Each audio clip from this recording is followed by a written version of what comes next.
So we talked a little bit about the similarities between the U.S. domestic oil and gas lease and this international model production sharing contract.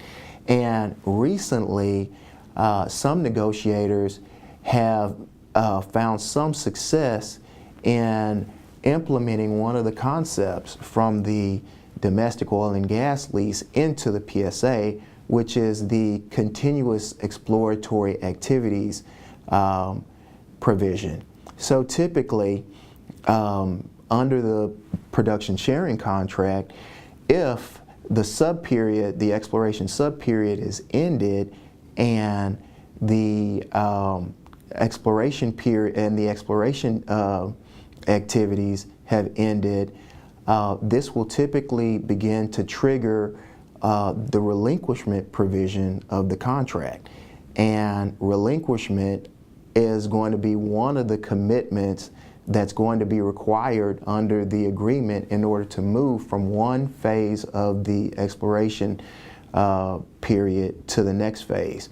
One of the requirements is going to be that the international oil company relinquish a portion of those lands back to the host government, so that again the government can begin to market those lands to additional investors.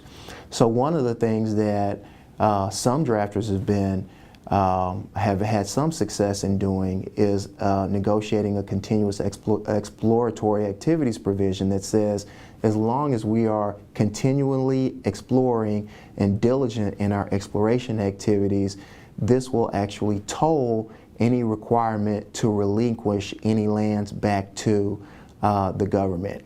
So I think that this is something that, as a drafter, as an attorney, you know, on the side of or representing the international oil company, you should definitely push for. Again, the governments are going to be looking to market these lands, so there's a possibility that you might get some additional pushback on this provision. So here's an example of what a typical relinquishment provision looks like.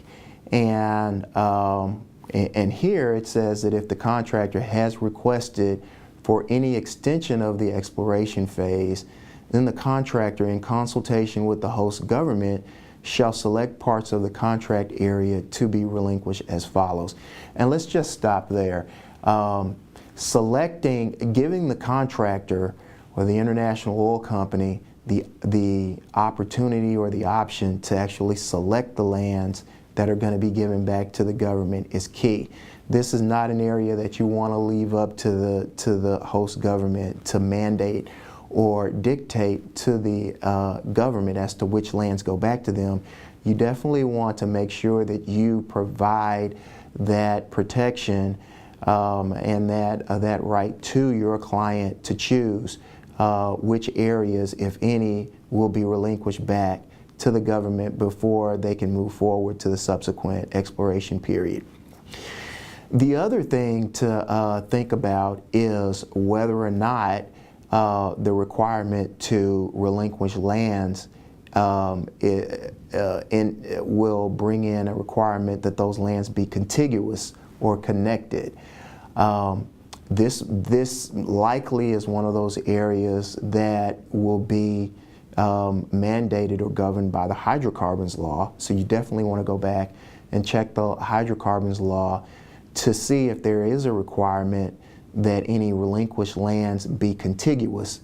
But if they're not, then that's an area that could provide additional flexibility to your client to ensure that there is no requirement that the lands that are relinquished back to the government actually be contiguous.